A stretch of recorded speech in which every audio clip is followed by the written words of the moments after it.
வணக்கம். சிவராத்திரி அன்னைக்கு நான் எடுத்த சில வீடியோஸும் சில கேமரா போட்டோஸ் கிளிப்பிங்ஸும் தான் நான் இன்னைக்கு உங்களோட இதை ஷேர் பண்ணிக்கிறேன். அதுக்கப்புறம் நான் ஜென்ரலா எங்க வீட்டில் எங்க அம்மா அப்பாவோடையோ இல்லை என் அண்ணா அண்ணி அவர் என்னோட நாத்தனாரோட என் ஃப்ரெண்ட்ஸோட பேசுற சாதாரண விஷயங்களை தான் நான் இன்னைக்கு உங்களோட பகிர்ந்துக்கிறேன். இது உங்களுக்கு யூஸ்ஃபுல்லா இருக்கும்னு நம்புறேன். பார்த்து என்ஜாய் பண்ணுங்க. எல்லாருமே ஏன் விரதம் இருக்கிறோம், சாமி சாப்பிடாம இருக்க சொல்லிச்சா, இல்லை பாத யாத்திரை போக சொல்லிச்சா, இல்லை உங்ககிட்ட இதெல்லாம் செய்யு அப்படின்னு சொல்லிச்சா அப்படிங்கிற மாதிரிலாம் நிறைய கேள்விகள் கேட்டிருக்காங்க. ஸோ அவங்களுக்குலாம் நான் எப்பயுமே ஒரு பதில் சொல்வேன். அந்த பதில் தான் இன்னைக்கு உங்களோட நான் ஷேர் பண்ணுறேன். ஸோ சுவாமிக்கெல்லாம் பூ வச்சுட்டு நான் உங்களுக்கு இந்த விஷயத்த ஷேர் பண்ணுறேன். இப்போ என்னோட குடும்பத்தில், அதாவது நான் புகுந்த வீடு, அந்த குடும்பத்தில் பார்த்தீங்கன்னா குழந்தை வரம்ங்கிறது அவ்வளோ ஈஸியாக இல்லை. ஏதாவது ட்ரீட்மெண்ட் போய் அபார்ஷன் ஆகி ஸோ அந்த மாதிரி ரொம்ப எல்லாருக்குமே இன்னைக்கு அப்படி தான் இருக்குது. எங்கள் குடும்பத்துலேயும் அது நாங்கள் விதிவிலக்கு இல்லை, எங்களுக்கும் அப்படிதான். ஸோ என் கணவரும் குழந்தை மேலாம் ரொம்ப ஆசை வைக்காத, அதுவாக நடக்கட்டும் அப்படிங்கிற மாதிரிலாம் எனக்கு சொல்லிட்டு இருந்தாங்க. நான் சத்யநாராயணா பூஜை செய்யலாம் அப்படின்ட்டு முடிவு பண்ணி சத்யநாராயணா விரதம் மேற்கொள்றேன். அப்போ என்கிட்ட ஃபர்ஸ்ட் கேட்ட கேள்வி சத்யநாராயண விரதம் இருந்தால் உடனே குழந்தை பிறந்துருமா, இதெல்லாம் தேவையா அப்படிங்கிற மாதிரிலாம் கொஞ்சம் நிறைய பேச்சு வந்தது. நான் சொன்னேன், இப்போ குழந்தை அபார்ஷன் ஆகணாவோ இல்லை குழந்தை இல்லை கொஞ்ச நாள் நாங்கள் வெயிட் பண்ணுறோம், ட்ரீட்மெண்ட்லாம் போகிறோம், அந்த மாதிரி நிலமை வந்தால் ஃபஸ்ட்டே நான் என்ன பண்ணுவேன், வருத்தப்பட்டு சாப்பாடு சாப்பிட்றத குறைப்பேன், தூங்காமல் இருப்பேன், கவலைப்பட்டு உடம்ப கெடுத்துப்பேன். அந்த மாதிரி கஷ்டம் நான் உணவை தவிர்க்கிறதுக்கு பதிலாக நான் இப்போவே விரதம் இருந்து நான் முறையான அது என்ன நான் அறிந்தோ அறியாமலோ தெரிந்தோ தெரியாமலோ நான் செய்த பாவத்தை நான் இது மூலமா போக்கிக்கிட்டு நான் நல்லபடியா குழந்தை பெத்து எடுக்கிறேன் அப்படிங்கிற மாதிரி தான் நான் பதில் சொன்னேன். ஸோ விரதங்கிறது என்னை பொறுத்த வரைக்கும் இதுதான். நம்ம என்ன விதமான விஷயங்கள் நம்ம பண்ணியிருக்கோம், நம்மனா இப்போ நான் என் கணவர் இல்லை என் மாமனார் மாமியார் இல்லை என் தாத்தா பாட்டி என்ன செஞ்சிருக்கோம் அப்படிங்கிறது நம்மளுக்கு தெரியாது. அண்ட் எந்த விதமான மதமாக இருந்தாலும் சரி அந்த கர்மாவை நம்புறாங்க. அண்ட் எல்லாத்துலேயுமே மனம் விரும்பி நம்ம மன்னிப்பு கேட்டோம் அப்படின்னா நம்மளுக்கு நல்வாழ்க்கை அமையும். ஸோ அந்த இதில் தான் நான் ஏதாவது ஒரு கஷ்டம் அதுக்கப்புறம் நான் சாப்பிடாம வருத்தப்பட்டு தூங்காம கவலைப்பட்டு இருக்கிறதுக்கு பதிலாக இப்போவே நான் விரதம் இருந்து அந்த விஷயத்த ப்ராப்பராக என்ன விரதம் இருக்கணும் அதை ப்ராப்பராக கடைப்பிடிச்சி நல்வாழ்க்கை வாழ்றதுக்கு வழிவகுக்கிறேன் அப்படிங்கிற மாதிரி தான் நான் எல்லாருக்கும் பதில் சொன்னேன். இன்னும் கொஞ்சம் பூ தேவைப்படுது, நம்ம எடுத்துகிட்டு வந்துடலாம். சுவாமிக்கு இன்னும் கொஞ்சம் பூ எடுத்துகிட்டு வந்துட்டேன். இப்போ நம்ம திருப்பி அது கண்டினியூ பண்ணலாம். இப்போ நம்மளோட மனிதனும் உணவும் இது எப்படி லிங்க் ஆகுதுன்னு பாத்தீங்கன்னா, வீட்டுல எந்த ஒரு நல்ல காரியமா இருந்தாலும் சரி நம்ம முதல்ல செய்யறது சாப்பாடு. நல்ல ஒரு கல்யாண வீடா நல்ல வெரைட்டியா சமைச்சு நல்லா சாப்பிடுவோம். எந்த ஒரு சந்தோஷமான விஷயமா இருந்தாலும் சரி இனிப்பெடு கொண்டாடு, அதுதான் மனிதர்களோட வாழ்க்கை. அதுவே ஏதோ ஒரு துக்க நிகழ்ச்சியா இருக்கு, ஒரு இலவு வீடு, வேற ஏதோ ஒரு துக்கத்துல இருக்கோம் அப்படின்னா நம்ம உணவை தவிர்த்துடுவோம். ஸோ உணவை தவிர்த்துட்டு தூக்கத்தை எல்லாத்தையும் நம்ம தவிர்த்துட்டு இருக்கிறது, இதுதான் விரதங்கிறதும். ஸோ நம்ம விரதம் இருக்கோம் அப்படிங்கிறது நம்ம இருக்கிற உணவை நம்ம ஒதுக்கி வச்சுட்டு தூக்கத்தை தள்ளி போட்டுட்டு நம்ம என்ன பிரார்த்தனை இருக்கோ அதை நம்ம பண்றோம். ஸோ இந்த விரதம் இந்து மதத்துக்கு மட்டும் கிடையாது, கிறிஸ்துவர்களும் விரதம் இருப்பாங்க. ஈஸ்டருக்கு முன்னாடி ஃபாஸ்டிங் பண்ணுவாங்க, இஸ்லாமியர்களும் ரம்ஜானுக்கு முன்னாடி ஃபாஸ்டிங் பண்ணுவாங்க. ஸோ விரதம் எல்லா மதத்துலயும் இருக்கு, வெவ்வேறு விதமா இருக்கு, அவங்கவுங்க குடும்ப வழக்கப்படி அவங்கவுங்க செய்யறாங்க. ஸோ இப்போ நான் சத்யநாராயண விரதம் இருந்தேன், எனக்கு குழந்தை பிறந்துருச்சு, அதே மாதிரி இன்னொருத்தவங்களுக்கு வருமா அப்படின்னு கேட்டா சத்யநாராயண விரதம் குழந்தை இதுக்கு இருக்கு. ஆனா அதையும் மீறி நிறைய விஷயங்கள் இருக்கு. இப்ப நான் பண்ற பூஜை எல்லாமே என்னோட அண்ணா குடும்பமோ இல்லை என் ஹஸ்பண்டோட தங்கச்சி குடும்பமோ செஞ்சால் சரியாகுமான்னு கேட்டால் கிடையாது. அந்தந்த குடும்பத்தில் முன்னோர்கள் பெரியவர்கள் என்ன சொல்லியிருக்காங்க, அவங்க இதை ஃபாலோ பண்ணி அதை கடைப்பிடிச்சாதான் நம்மளுடைய பாவங்கள் புண்ணியங்கள் எல்லாம் வந்து கணக்குக்கு வரும். ஸோ இப்போ வந்து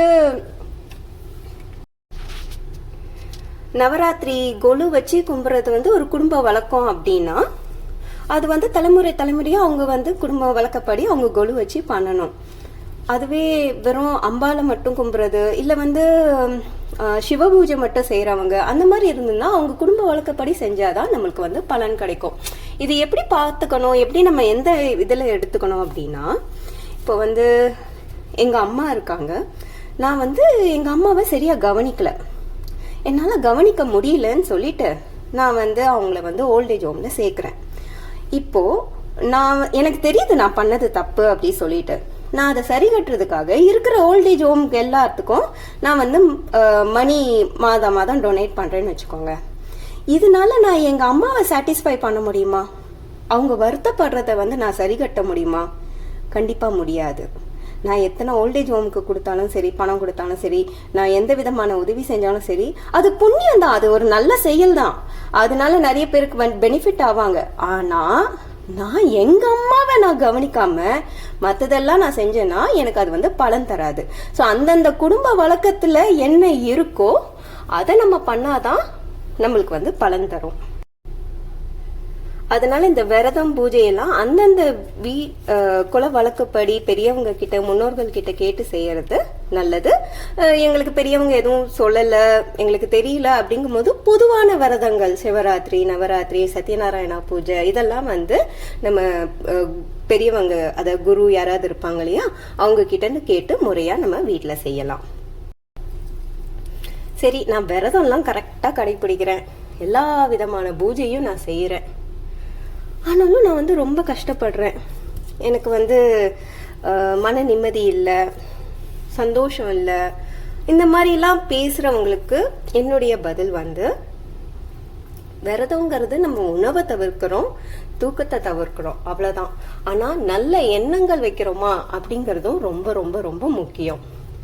இப்போ நல்ல எண்ணங்கள் அப்படின்னு நான் சொல்கிறது என்னன்னா, அதாவது பெரியவங்க வந்து சொல்லுவாங்க விரதம் நல்லது நினை அப்படின்னு. ஆனால் நல்லது அப்படிங்கிறது வந்து என்னது அப்படிங்கிற மாதிரி நம்மளுக்கு கேள்வி வரும்.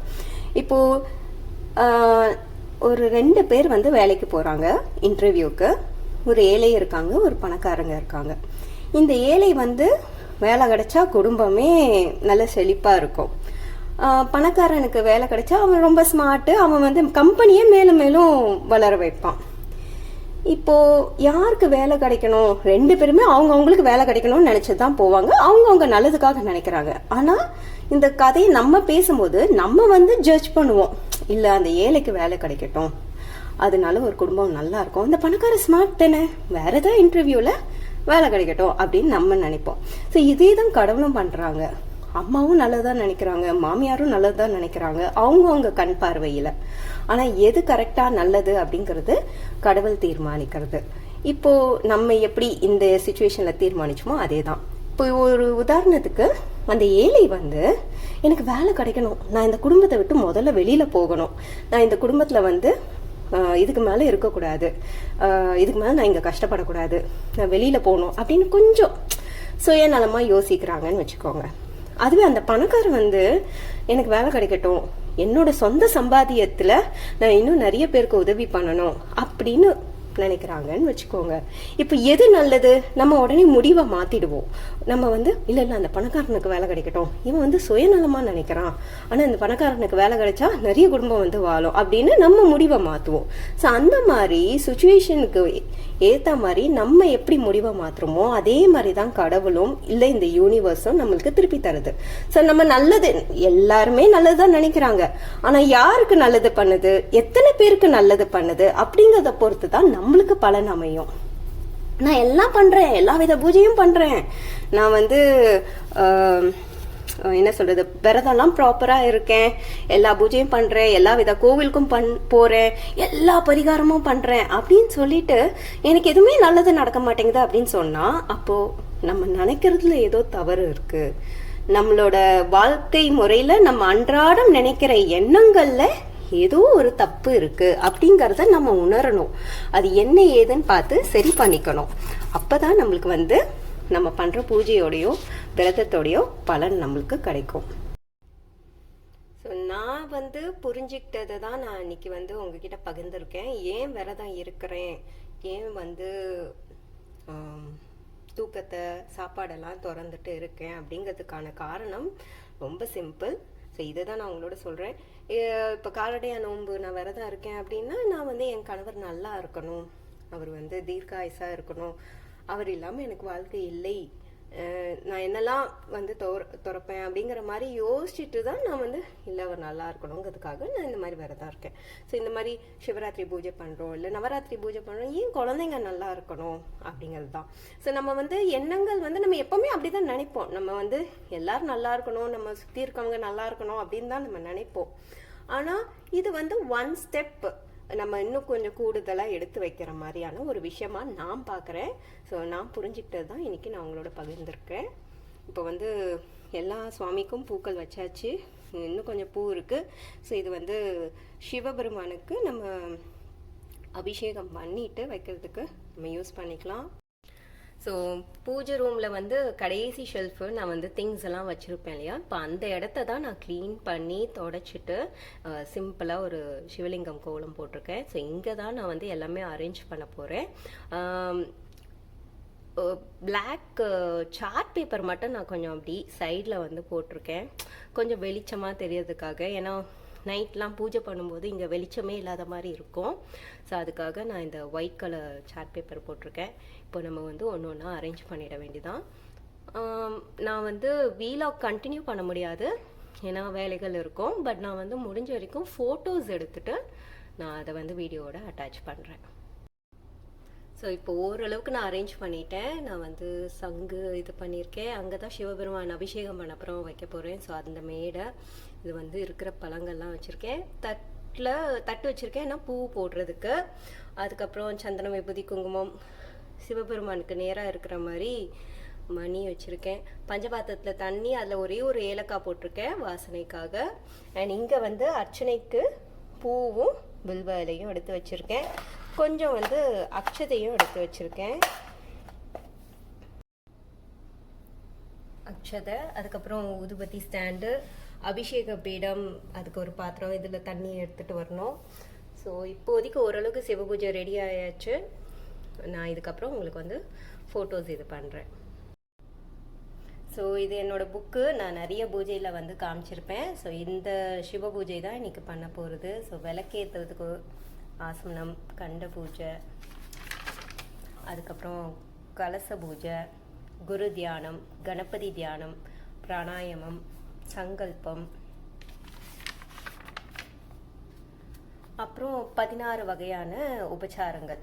ஸோ ஆவாகனம், ஆசனம், பாத்தியம், அர்க்கியம், ஆசமனியம், மதுபார்க்கம், ஸ்நானம்,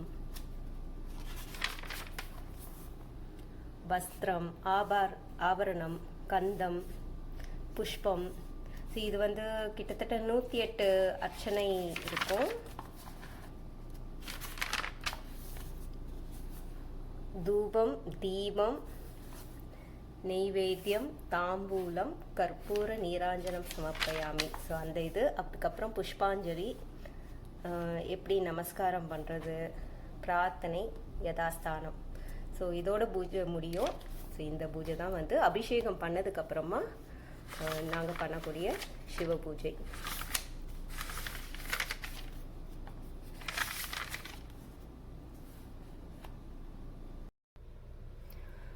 என்னுடைய தனிப்பட்ட கருத்துக்களை நான் இன்னைக்கு இந்த வீடியோவில் உங்களோட பகிர்ந்துருக்கேன். ஸோ இது நான் என்ன நினைக்கிறேன், எப்படி விரதம் பார்க்குறேன், என்ன யோசனையில் விரதம் இருக்கிறேன், இதெல்லாம் தான் நான் இன்னைக்கு உங்களோட ஷேர் பண்ணியிருக்கேன். நான் பேசினதில் உங்களுக்கு இருந்த கேள்விக்கு பதில் கிடைச்சது அப்படின்னா ரொம்ப சந்தோஷம். இல்லை நீங்களும் என்ன மாதிரி தான் யோசிக்கிறீங்க அப்படின்னா கண்டிப்பாக சொல்லுங்கள். இந்த வீடியோ யூஸ்ஃபுல்லாக இருந்திருக்கும் நம்புகிறேன். நன்றி, வணக்கம்.